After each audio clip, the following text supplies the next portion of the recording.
Okay, so now we're officially recording. Good afternoon, guys. My name is Tracey Brown with the Office of Instructional Technology, and this session is going to focus on how to become a world builder in Minecraft. I already gave you guys my disclaimer, so I'm just going to move past this. So, what are we going to talk about as world builders in Minecraft? I have a very ambitious agenda. I know you hear that from us all the time. We're going to talk about settings that you're going to want to pay attention to when you're building or modifying a world. We're going to talk about NPCs. That stands for non-player characters, how to place them, how to set them up to do everything from give information to your students to all kinds of other cool things like teleporting them across the world. It's awesome. We're going to talk about allow and deny blocks. They are kind of opposites, so we can talk about them together. And they determine what your students can and cannot do in certain parts of your world. Then we're going to talk about border blocks. Those pair nicely with allow and deny blocks, keeping the students kind of corralled in. I like to describe them as, if you live on a farm, you've got fencing to keep the animals where you want them to be and prevent them from getting to places where you don't want them to be. Border blocks do the same thing with our students. Then we're going to get into the really cool thing. That's our command blocks. Command blocks, it's just they do all kinds of magic in the world. You click a button and all kinds of fun things can happen because of what the command block has coded into it. And then boards, and then I'm going to show you guys just kind of a cool trick that once we learned it, it was like mind blowing. The light bulbs went off, and that's copying blocks from a world. And then I'm going to leave you guys with some resources for everything that we talk about as a part of this session. One little tip that I have for you guys, if you have an external mouse, make sure you grab it. Grab that, get it connected to your computer now. When we're going through the tips and everything, when we get to that final one on copying blocks, you're actually not going to be able to do it if you don't have an external mouse. So you really, really, really want to have that external mouse available. So, last little thing about all of the things on our agenda. You're not necessarily going to use all of these in every world that you're building or modifying, but knowing all of them gives you a really good starting point for World Builder.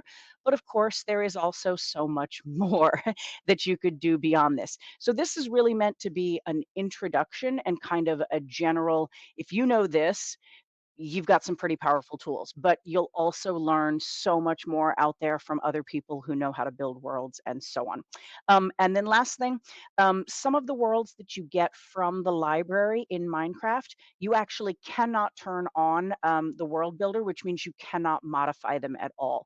So if you download a world directly from Minecraft and you think, oh, this would be a cool starting point, I think I'll turn on world builder and I'll modify this world and make it work for my students. You might actually find that when you try to turn on World Builder, we're going to talk about that today, that it tells you you're not allowed to. So they have put some protections into some of their worlds to keep you from taking them and modifying them. Okay, over here. So how today is hopefully going to work. I'm actually going to get out of this presentation in a few minutes and I'm going to open up a world and I'm going to start by sharing the world with you guys on the screen. And I'm going to show you some things and settings. And then I'm going to host the world and I'm going to have you guys join. And at that point, I don't want you watching me on the screen here in Meet. I want you watching my character in Minecraft and following along with the directions that I'm going to give you so that your character can be doing those same actions in Minecraft. Hopefully, all of that will work without you guys having to toggle back and forth between Minecraft and Meet and Minecraft and Meet. I want you to really be able to play along. And so I'm hoping that this will work out the way that I think it will. All right. With that being said, let's get out of this presentation. So I'm going to stop sharing from this screen, and I'm over here on my Chromebook too, so forgive the side of my head. I'll just turn my camera off. You guys can do that as well. From this screen, I'm going to share with you guys my Minecraft world, and we're going to start by talking about settings.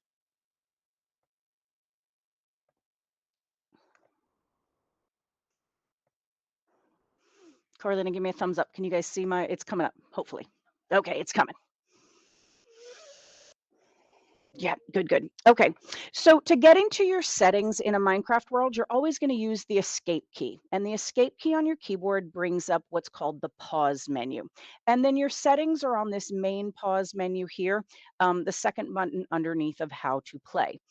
And settings is where at the very top you're going to name your world if you're creating it from the first time. But the first thing that we're really going to talk about in terms of settings is game mode. When you are world building, you always want to be in creative. And that means you might have one game mode for while you're building the world and then a separate game mode for when you give it to the students, depending on what you want them to do. You might be in creative while you're building it, but ultimately you want the students to be in adventure or even survival mode. So you're always going to be in creative when you're building, but you might ultimately change it to the settings that you want or that game mode that you want when you give it to the students. The other thing that we're going to talk about is where it says world type. If you are creating a world from from scratch for the first time, you have two options in this world type. You can have a world that's called infinite, or you can have a world that's called flat. Um, it's interesting because flat worlds are also infinite, but there's no elevation. There's no mountains that have to be cleared away for students to build. It is just completely flat. So oftentimes I will choose flat when creating a world from scratch. But if you choose infinite, just know that you're going to have hills that go up. You're going to have water and just more what you expect to find with a typical Minecraft world where you've got all those natural elevations. Okay, so let's continue on down from those two and get to the world options here. And this is in our game settings. So that's the first set of settings here. And the first one is show coordinates. I always keep show coordinates on when I'm world building because oftentimes you're going to use something called teleporting. And when you teleport, you usually need to know the coordinates that you're sending your characters to. So having the coordinates turned on keeps them in the upper left-hand corner of your screen the entire time that you're in the world. And that's really important to have. The next one that you want to consider, if we scroll on down, is activate cheats. You always want to make sure that that's turned on when you're world building because that's what allows you to use codes and commands and things, which you're definitely going to use while world building. Um, Also, you want to have a daylight cycle turned off. There's really no benefit to me when I'm building a world to have it suddenly be dark and then suddenly be light and suddenly be dark. Honestly, I keep the daylight cycle off for most of the worlds that I share with students as well. Um, but that's an important one. So if you turn on always day, it'll turn off daylight cycle and vice versa. But that's an important one to look at. Similarly to that is the weather cycle. There's really no benefit when I'm world building to having it suddenly start raining when I'm working in there. So turning off the weather cycle just means that it's always clear and sunny in my Minecraft world. If we move up just a little bit, I wanted to kind of pair those two together. There's one down here called mob spawning. And this one really depends on what you're building.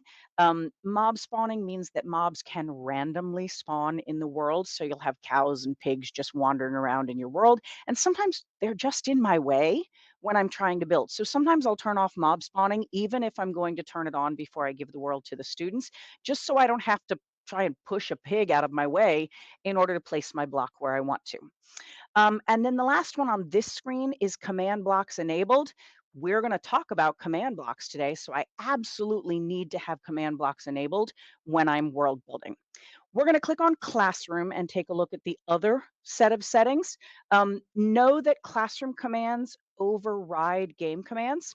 So there's a lot of redundancy, but there's also some things that are important to look at in here. So right at the top, you'll see allow commands. You want to have that on. You'll see always day and perfect weather, which we just talked about. So again, there's that redundancy, but you'll want to have both of those turned on. Allow mobs is a little bit different than the previous screen that had mob spawning. Allow mobs means you can spawn them yourself into the world, which is important if you're going to place NPCs, that's non-player characters again, or if you're going to spawn chickens and pigs or anything like that as you're building the world, you definitely need to have allow mobs turned on. So there may be times where you have allow mobs on, but mob spawning, the one that has them randomly spawn into the world, off. So you've got to kind of think about these. And then the last one that we're really going to focus on is this second to the bottom. And this is a setting called immutable world. An immutable world is a world that cannot be changed.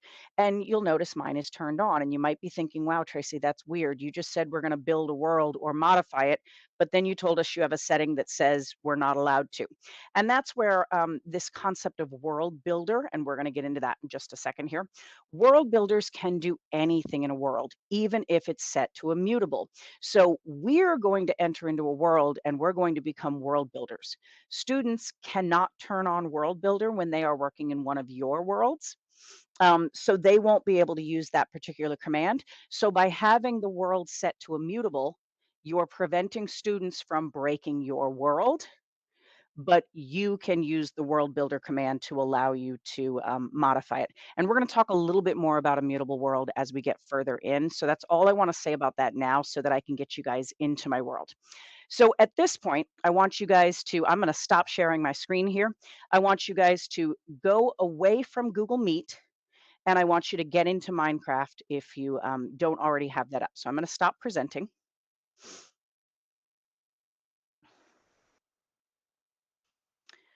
And then once you're in Minecraft, I'm going to give you guys a join code. So I want you to go into Minecraft and you're going to click your play button. And I know if some of you didn't have it launched already, it may take it a moment to launch for you, and that's fine.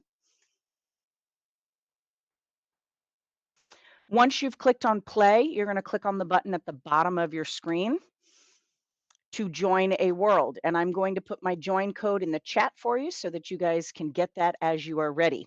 It is Pickaxe, Panda.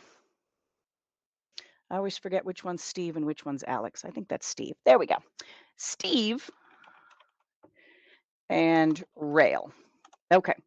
So I've added that there in the chat. If you're not sure what each of those icons are, if you hover over them, it tells you their names. So Pickaxe, Panda, Steve, Rail, and I can see already we've got Richards, we've got Buck, it's last names, of course, in Minecraft. We've got Milligan, great. Scuba's here, Delay, awesome.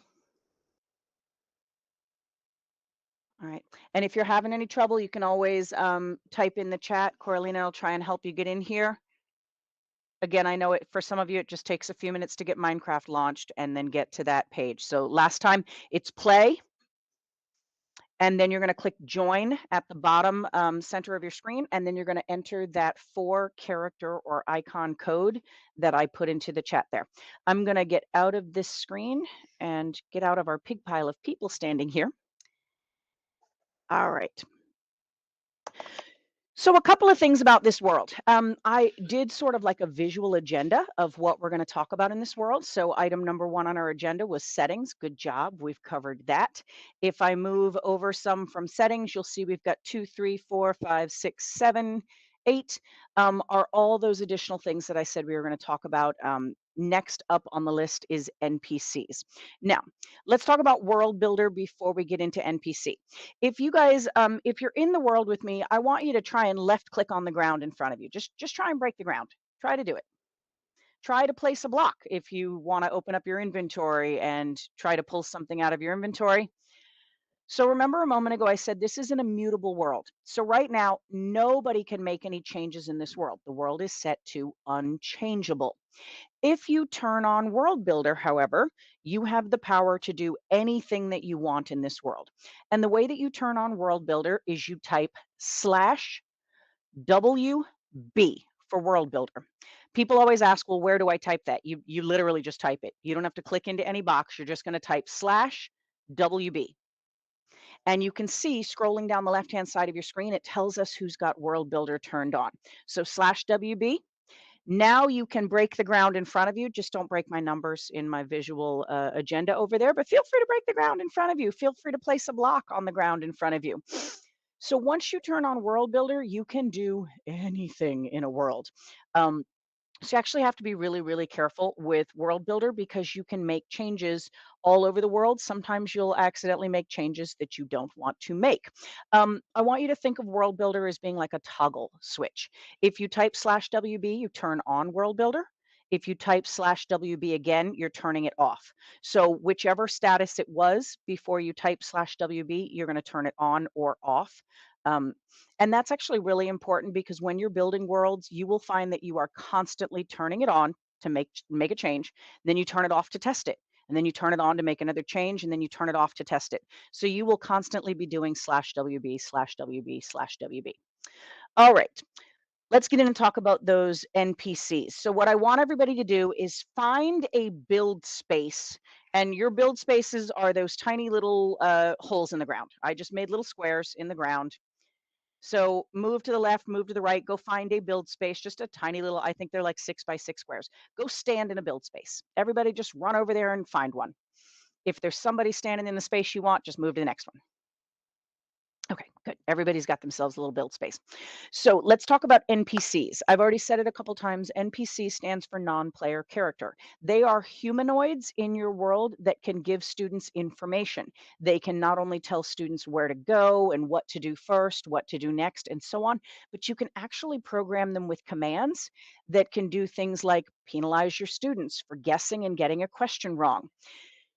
The way to place an NPC is actually to get an NPC spawning egg from your inventory. But if you look at your hotbar, I actually gave everybody the NPC spawning egg in their first slot in their hotbar. So if you select number 1 on your keyboard and you right click on the ground in front of you, you should place an NPC. Good, good. I see some NPCs popping out. Good. So remember, right click is always place. So select number 1 on your hotbar, and then right click on the ground in front of you, and you should drop an NPC into your little build space hole with you.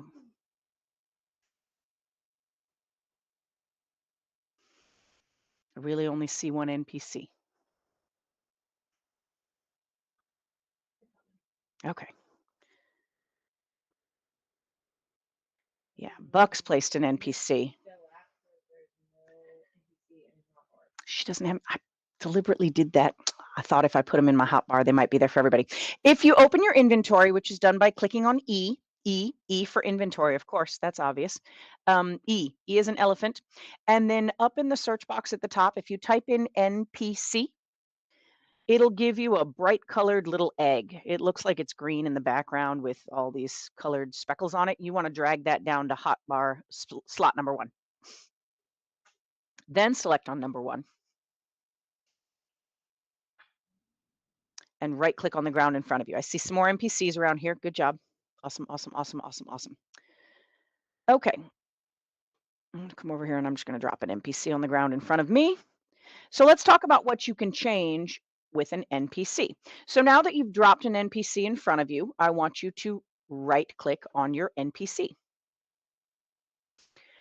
The first thing you can change, the space at the very top allows you to give your NPC a name. And right now you see it just says NPC. You can click in that field, delete, delete, delete, and then you can type in something else.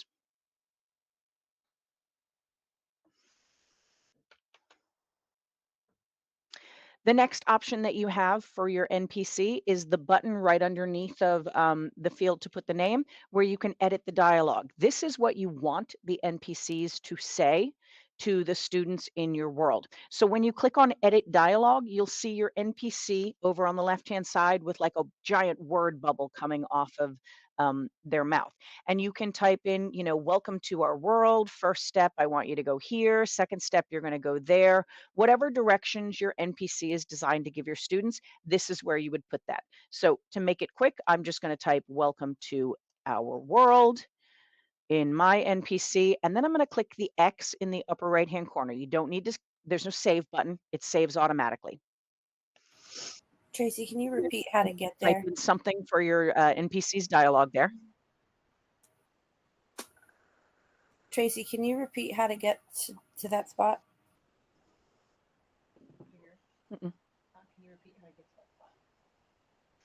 Repeat how to get to the NPCs. Is that? Yeah. So Yes. E opens up your inventory. E, I know that seems weird, but E for inventory, and then you're going to have a search box.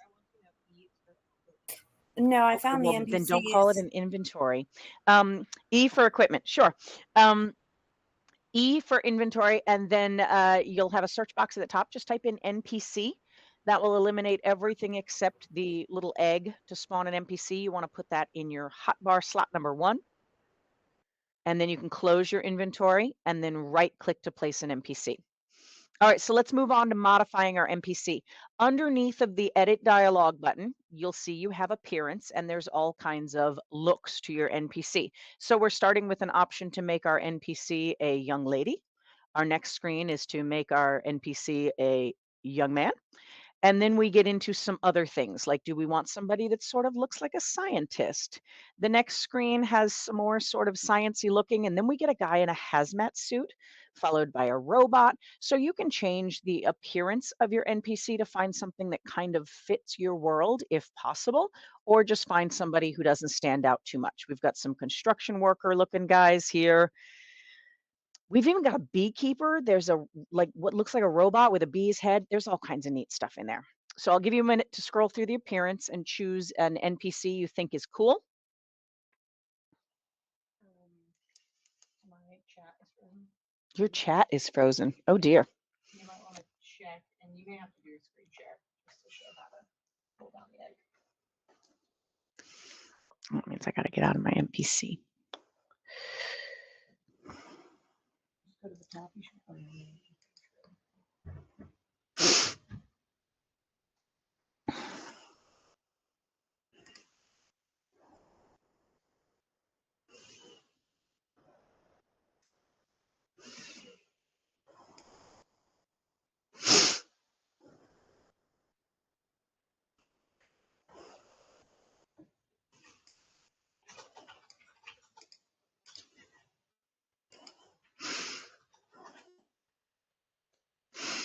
Okay, and our last stop on our NPC here is the button at the bottom that says Advanced Settings. And this is where your NPC can do cool stuff.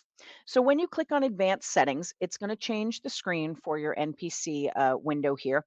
And on the left-hand side, you'll see you have an option to add a URL. You click this button to add a URL hyperlink in the NPC dialog box. So the students can click on a button and be taken to any web page. So if you've got an article that you need them to read, if you've got a quiz in a Google form or your Brightspace course that you want them to take, you can put a button to click or launch that from right here inside of Minecraft without having to get everybody out of Minecraft and try and get them into whatever that resource is. The other option on the right-hand side in our advanced NPC settings is to add a command. And because I'm pretty confident you guys understand the concept of URLs and giving a clickable link to somebody, I want to talk about adding a command. So I'm going to choose that option, add command. And then you'll see you have a button or a field rather at the top to type in a command. And then you have options underneath to do things like button mode, on enter. We're going to talk about all of those. You can also have a combination of a command and a URL. You can have multiple commands. You'll see underneath of where you've got the current field to put a command, you've got an option to add a URL as well as add another command. So your NPC can contain multiple buttons to have your students do multiple things while communicating or interacting with your NPC. So I'm going to give you guys our first command that we're going to talk about here. So I'm going to click into my field and I'm going to type /TP. /TP doesn't mean toilet paper, it means teleport. /TP. And then I'm going to click space and I'm going to do the @ symbol like I was creating an email address, @P. @P for person, that actually means the nearest person. So /teleport the nearest person @P. And then this is where I mentioned before, it's a good idea to know your coordinates for where you're actually teleporting a person to. So I'm going to close out of my NPC for just a moment. Everything saves automatically. So I'm going to click that tiny little arrow in the upper right-hand corner. And then I'm going to click the X. And if you're following along with me, you'll notice there are coordinates that have popped up in the upper left-hand corner of your screen. My coordinates for where my character is currently standing are 41, -60, -35. If I run just a little bit in one direction, pick any direction and just head that way, you're going to get a different set of coordinates. And wherever you went, I want you to write those coordinates down. So my new coordinates are 39, -60, negative 21. If you don't want to run someplace, you can write down the same ones that I just used. It's 39, negative 60, and then negative 21. You can use my coordinates or you can use your own. Now that I've written down my coordinates, I'm going to go back to my NPC. And I'm going to right click on him again. And I'm going to go right back to my advanced settings. So I just ran a little ways away so that I could get some coordinates. And then I came back and I right clicked on my NPC. I clicked on the button at the bottom that said advanced. And what you should see is that the command you started typing before, the /TP at P, is all still there. So now I'm going to put my cursor right back in there. I'm going to put a space after the at P, and I'm going to type in those coordinates. But here's the thing. You're not going to use the commas.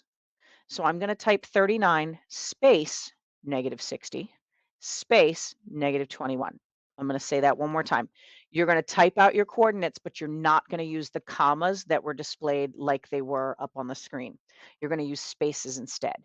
So my entire command is /TP space at P space 39 space negative 60 space negative 21.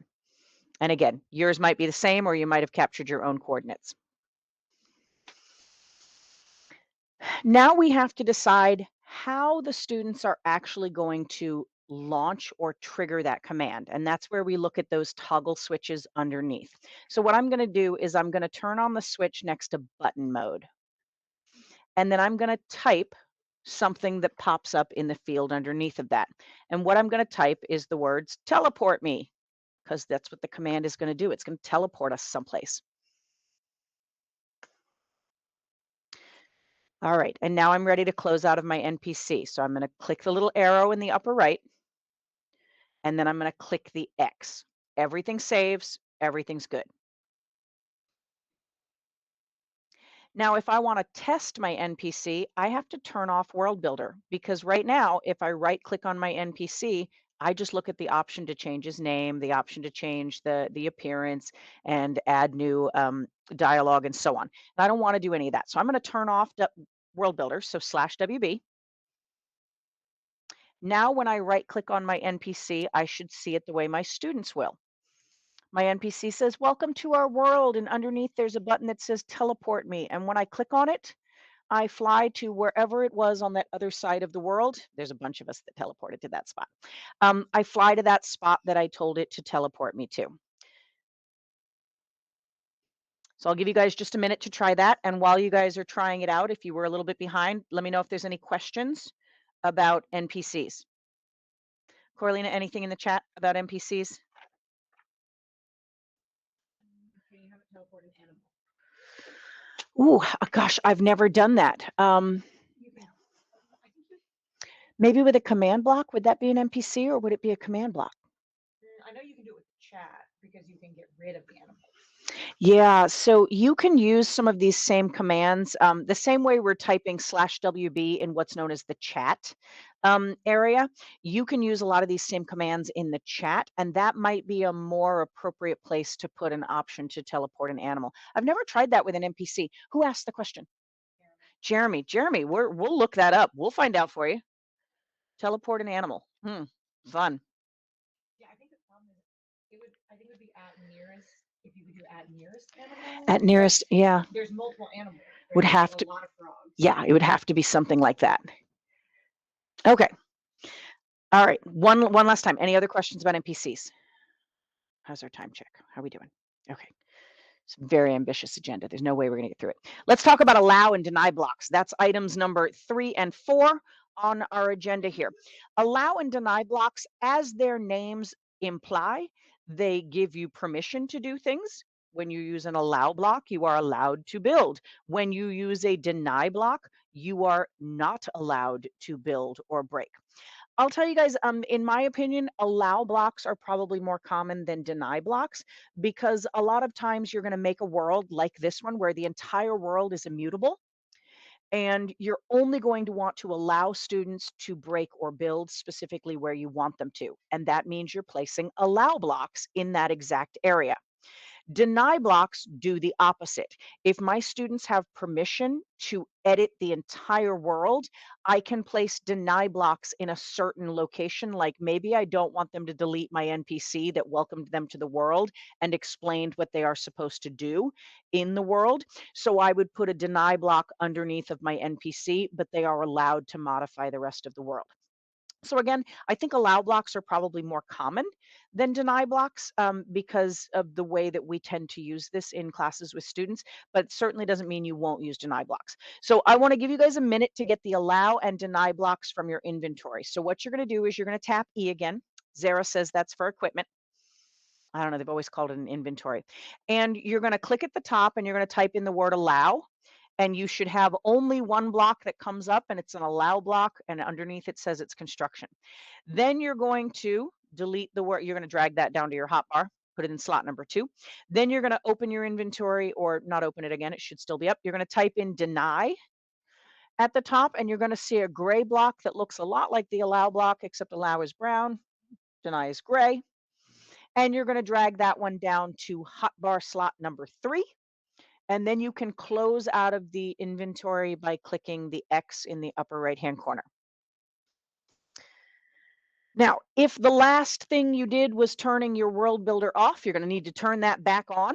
And then I want you to try placing some allow blocks in your little build space down there. I want you to think of the allow blocks as a floor, not a border. So you're not just creating a border around the outside, you're actually filling the entire floor. So maybe just make a 3x3 grid of allow blocks. So that would be 9 total blocks that you're placing just 3x3. And then turn off World Builder and see what you can do on top of your allow blocks. Because remember, we're in an immutable world, so you shouldn't be able to make any changes, but on top of your allow blocks, you will.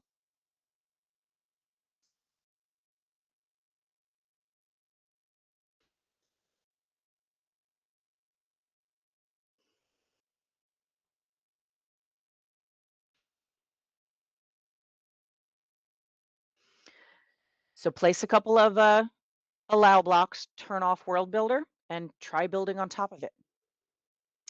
One of the important things to know about allow blocks, students can't break through them. So oftentimes what you'll find in worlds created for students is allow blocks will be buried 5 or 6 or 7 blocks deep underneath. And then that way the students can dig down a little bit if they want to do something like build a house with a basement, or in the case of the roller coaster build, if they want their roller coaster to go underground for some neat effects, they can dig down a little ways, but they can't dig down past the allow blocks. So if they dig down far enough that they come to the allow blocks, they are not allowed to break the allow blocks. They are stopped right there. And the same thing would be true with the deny blocks. You don't have to bury deny blocks or hide them from kids. They can't break the deny block so that they can then destroy whatever was above it. Only world builders can use allow and deny blocks. Corlina, questions about allow and deny? I think that one was easier to contemplate than. I want to use now. No question. Cool. Okay, then in the interest of time, I am going to move on to our next item on the agenda, which is border blocks. Border blocks actually go great with allow and deny blocks. I like to think of border blocks again as that fence. So if I had a farm, I would have a fence around the area that I wanted to allow my animals, and that would prevent them from going places I didn't want them, like up by my house. So your border blocks build a fence around areas where your students are allowed to be. What's cool about this border blocks and how the fence works is that it is infinite on the vertical scale. So it doesn't matter if they try and dig down underneath of the border blocks, they can't get through them. It doesn't matter if they try and fly up into the air to pass through the border blocks, they can't get through them. So if I create a 3x3 grid of allow blocks and I put border blocks all around the outside, how do my students even get into that build space where I'm allowing them in the first place? And the answer is our favorite trick we've already learned, which is teleport. So if you've been in our individual build space worlds, you may have noticed that they teleport into their build spaces, and those build spaces are entirely surrounded by border blocks. So to get your border blocks, you're going to open your inventory again. Remember, that's E. And once again, you can just type what you're searching for. So remove your last search, which in my case was the deny blocks. I'm going to type in border, and you're going to find what looks like a piece of red fence. Drag that down to hotbar slot number 4, and you've now got a border block, and you can place borders around your allow blocks. Make sure you've got World Builder on. Anytime you're trying to do something, if you can't do it, it's because you don't have World Builder on.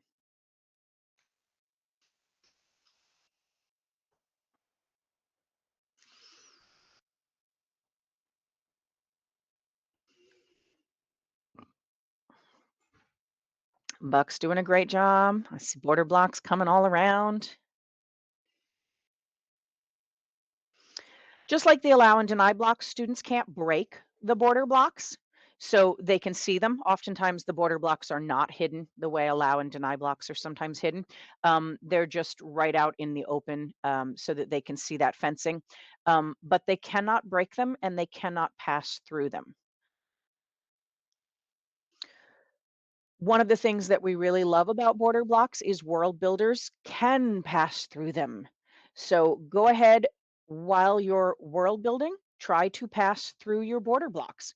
You should be able to just walk or fly right through your border blocks. When you turn world builder off, you cannot. You will have to go around them if it isn't a complete enclosure. And if it is a complete enclosure, then you're stuck outside or inside of it.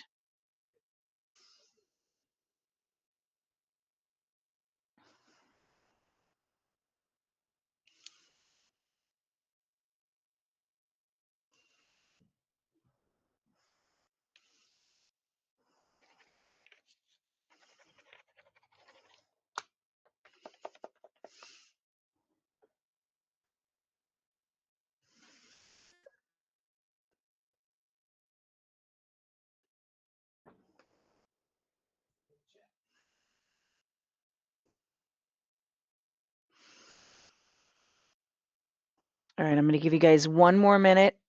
If there's any questions about border blocks, come off mute, drop them in the chat. Coralina, how we doing? There's nothing in the. Nothing about borders. We're good. Again, borders work great with allow and deny. So a couple more seconds to finish up that, and then we're going to transition into the really fun one, and that's command blocks. 15 minutes. Got it.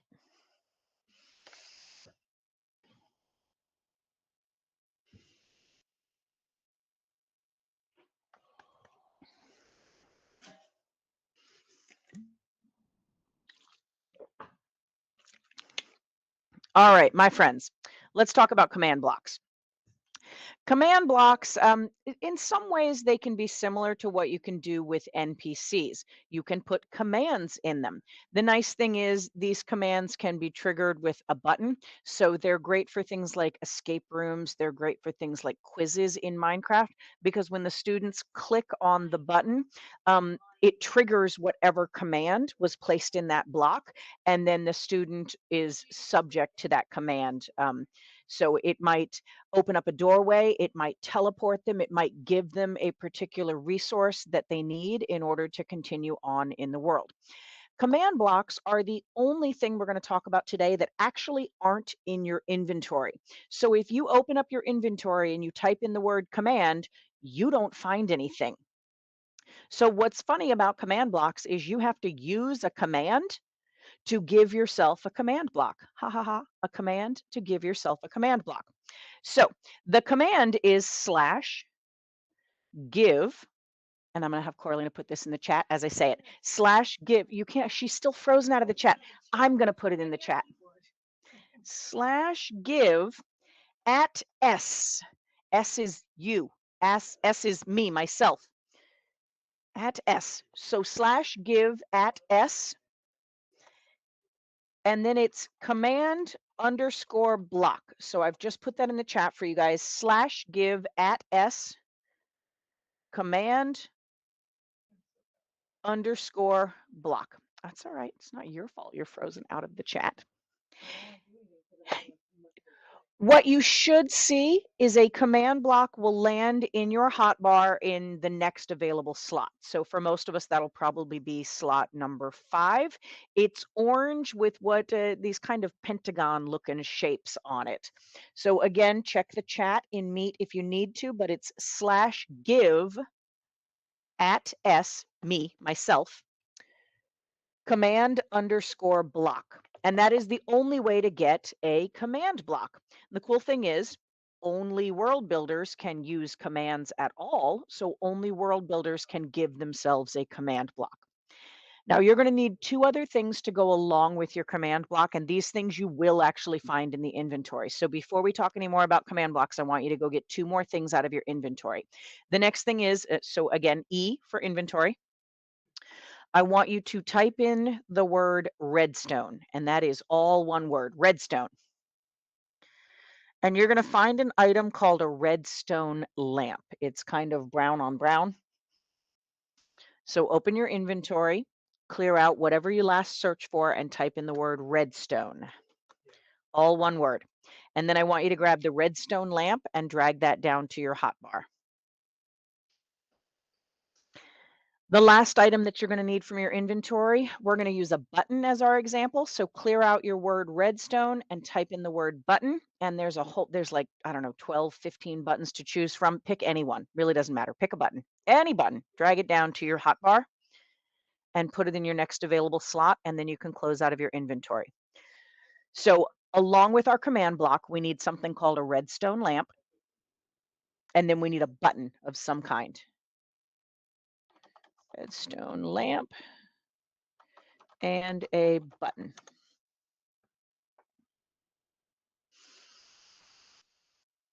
All right. Now I'm going to do something that's going to seem a little bit weird. I'm going to teleport everybody to me.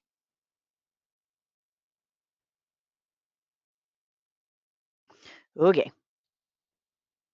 All right, friends, stay with me for just a moment. So I'm going to place my command block. Let me turn my world builder back on. I'm going to place my command block. And then I'm going to place my redstone lamp right next to it. And I'm going to put a button right on the face of my redstone lamp. So everybody come over and look at what I've placed. I've got a command block. I've put my redstone lamp right next to it. And I just put a button on the face of my redstone lamp. You guys can do this here, or you can go to your build spaces. It's entirely up to you. But I want everybody to place a command block, place your redstone lamp next to it, and then put a button on the face of it. Remember, everything's right clicking. See holes popping up all over the place.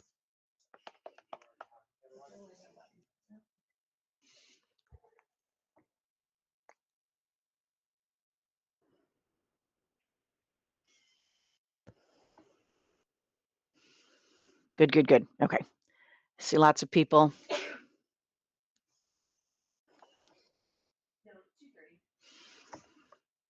All right.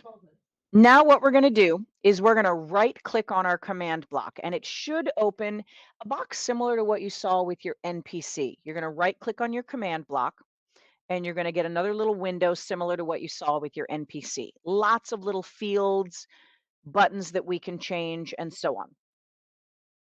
On the left-hand side, we see things like hover note, block type, condition, redstone. We'll talk about that in a minute.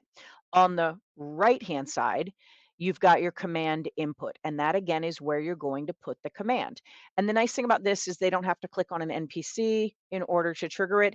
Again, typically they just click on a button of some kind, and that's what's going to trigger the command to happen. So I'm going to teach you guys another cool command.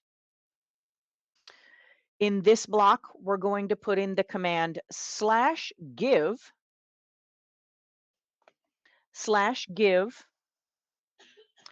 at P, again, that's nearest player, at P, space, and we're just going to type the word grass. /give space at P, I'll put it in the chat again if anybody wants it over here. /give space at P, space, grass. Give the nearest player grass. That's what we're doing.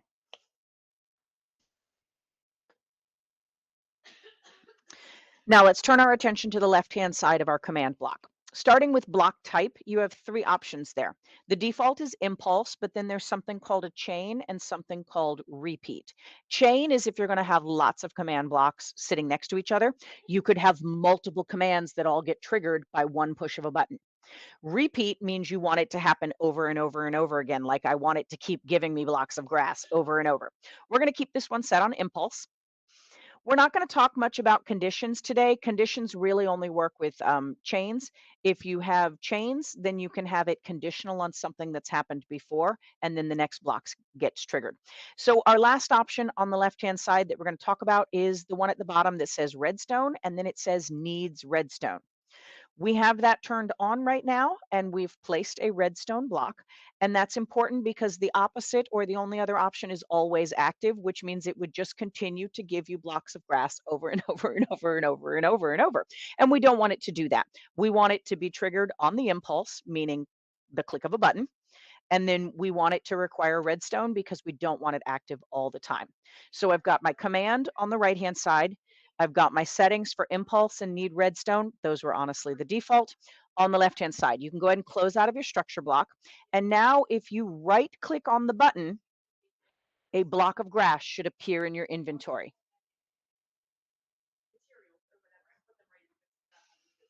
Scuba got a block of grass. Good. Awesome. So if your command block was set up correctly, when you right click on your button, it should do exactly that. It should give you a block of grass in your inventory.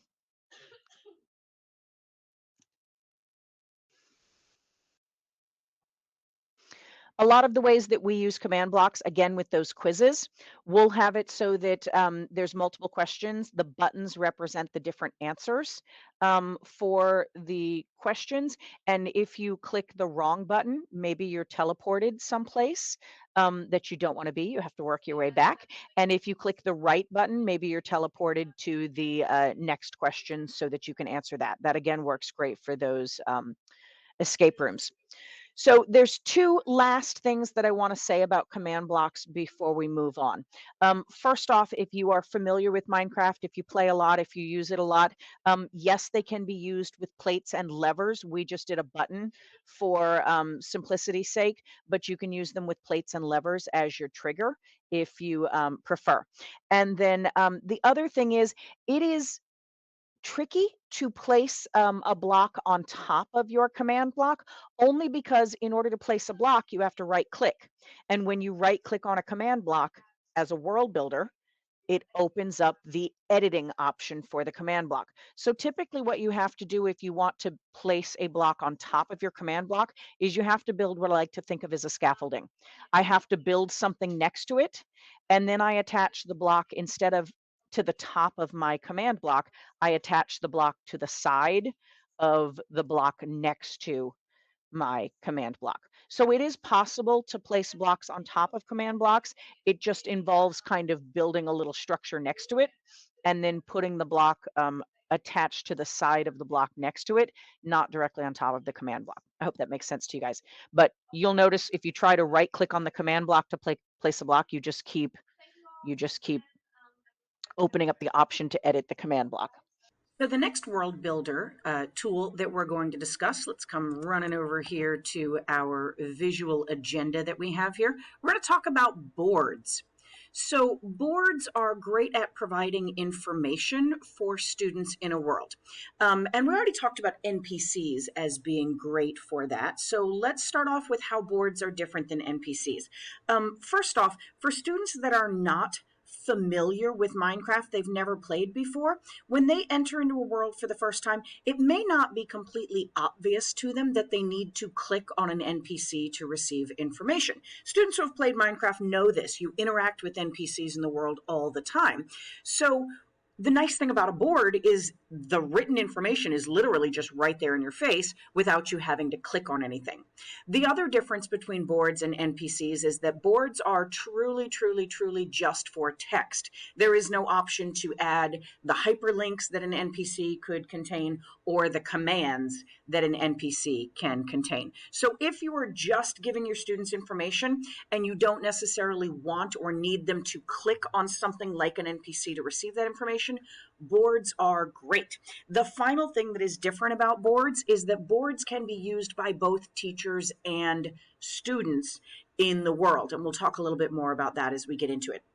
So there are 3 different boards you can use in Minecraft, and the difference between them is the size. The largest one here in front of us is actually what's known as a board, and that means if you open your inventory and you go to search for it, you are actually going to type in the word board, and that is the one that you would select and then drag down to your hotbar.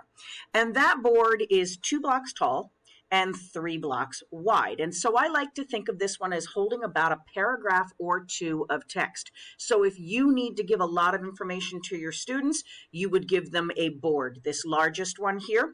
Also, I mentioned a moment ago that they can be used by both teachers and students. If you want your students to write something about what they built, which we highly encourage you to do when you have your students building in Minecraft, make them write about what they built. It's a chance to apply vocabulary, to practice their writing skills, and so on. So giving them a board or having them place boards around their builds and then explain is a great thing to encourage and enforce in your Minecraft projects. The next board is actually what's known as a poster. And once again, that's what you would search for. If you wanted to find it in your inventory, you would type in poster and you'll see it comes up right here. That one, again, a little bit smaller. It is 1 block tall, 2 blocks wide, and I like to think of it as holding a sentence or 2 of text. So a little bit smaller, but if you don't need to write a lot or you don't expect your students are going to write a lot, a poster is great. The final one is what's known as a slate. And of course, that is the important name. If you want to search for it in your inventory, you are going to type in slate, and it's going to be down here at the very bottom after all of the building materials that also contain the word slate. Your slate is just 1 block. It's just the 1 block. So I like to think of that as being able to hold a word or 2. Now, in truth, it can hold a little bit more than that. It's probably a sentence, but I like the scaling up and down of saying 1 or 2 words, 1 or 2 sentences, 1 or 2 paragraphs, but obviously it's got a little bit more room than that. So if you just need to give your students a very small amount of information, or they are giving you a very small amount of information, like a label for a part of their build, this slate works great for that. A couple of things that we need to know about these different types of boards.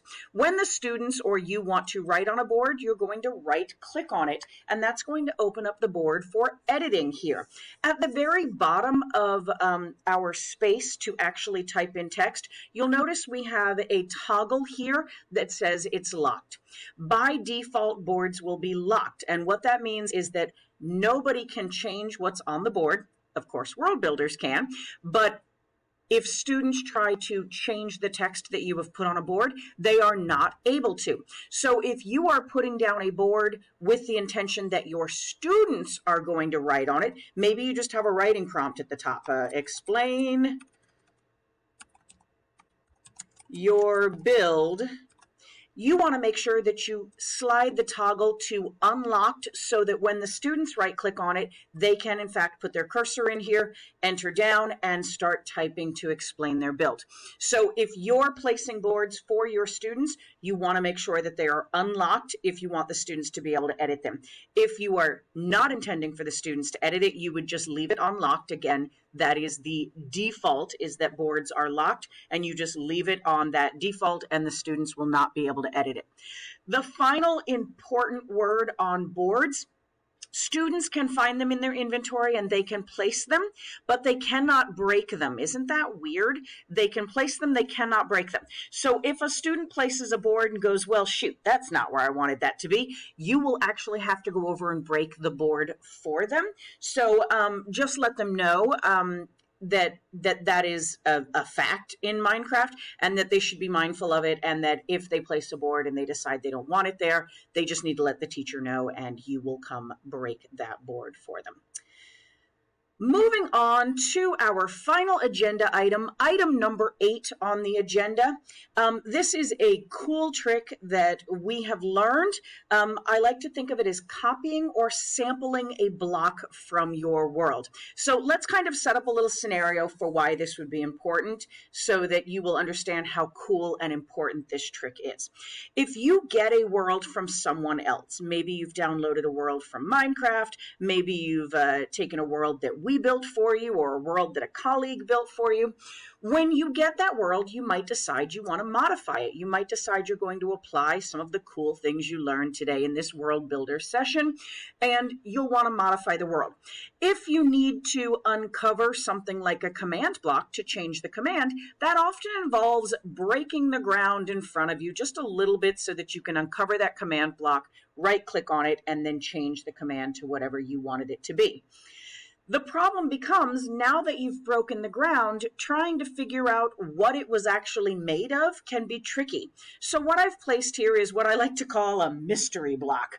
What is this block made of? You know, it's kind of brown. It almost looks like dirt, but I don't know, maybe it's concrete. Is that wood? What's that texture? So instead of trying to guess what this block is actually made of, what you can do is sample the block, and it will land in your inventory exactly that material so that you can replace the ground that you've broken without having to search through your inventory to try and figure out what the build material ever was to begin with. So here's how we're going to sample this block in front of us. I'm going to hold down Control on my keyboard, and then I'm going to press in, and notice how I've got my crosshairs right here on that block. Holding down Control, I'm going to click down on my center scroll wheel, and notice hotbar slot number 9 now has a new block that has just landed there. And if I select on number 9, it actually tells me that what the mystery block was brown wool. So without having to search through my inventory, everything I can find that's brown and see what things look like it's got the same texture, I now have brown wool, and I can just start building with this brown wool. So sampling a material, once again, you're going to need a mouse for this. If you remember way back at the beginning of the session, we talked about this. It's important to have a mouse. I'm going to clear a couple of things off of my hotbar here just so that we've got some space for items to come in. If I need to get a slate and there's one available to me, I can hold down Control, press in on my center scroll wheel, and look, I now have slates galore that I can drop any place I need to. If I need a command block, instead of that command to get a command block, I can find one that already exists in my world, hold down Control, press in on the center scroll wheel, bam, I now have a command block in my hotbar slot number 6, and I can start dropping command blocks every place that I need. So a super cool shortcut or trick to sample a block from the world in front of you instead of having to waste time going into your inventory and searching around for that. Okay, I'm going to talk about resources for this because that's going to be more important. You guys are coming back over to the Google Meet anyway. So come on back over to the Google Meet. I'm going to stop hosting. I'm going to kick you all out anyway. All right, so come on back over to the Google Meet, and with my last 10 seconds, I'm going to show you guys resources for everything that we talked about today. Make sure you get the attendance link up there in the chat. And then on Teacher Intro to Digital Tools, if you go to Application Support, we have Minecraft Education. And then it's under Additional Resources, because these are more advanced. It's not the basic stuff. And then under Additional Resources, you'll find a heading for Builder. And everything to be a world builder is down under that. I'm going to stop presenting this. So it's called Customizing and Modifying a Minecraft World. Again, that's over here on Teacher Intro to Digital Tools. I'm pulling this up for you guys so I can share it with you. There we go. Okay. Teacher intro to digital tools, application support, Minecraft education. And then you want to click on the additional resources because this is a little more advanced, not the basics there. And then it's down here under building. Everything I've talked about today is customizing and modifying a Minecraft world, including a whole list of common commands. We talked about teleport, we talked about give today. We didn't get very far into a lot of the commands, but there's a whole list of common commands that can be used in a Minecraft world to accomplish whatever you need. Okay, so I know that we are pretty much out of time on this here. So if you guys need to linger, if you have questions and stuff, hang around with me. If not, go ahead and jump out and give yourself a little bit of time before we get into our last session. So I'll open it up, unmute yourself, ask questions.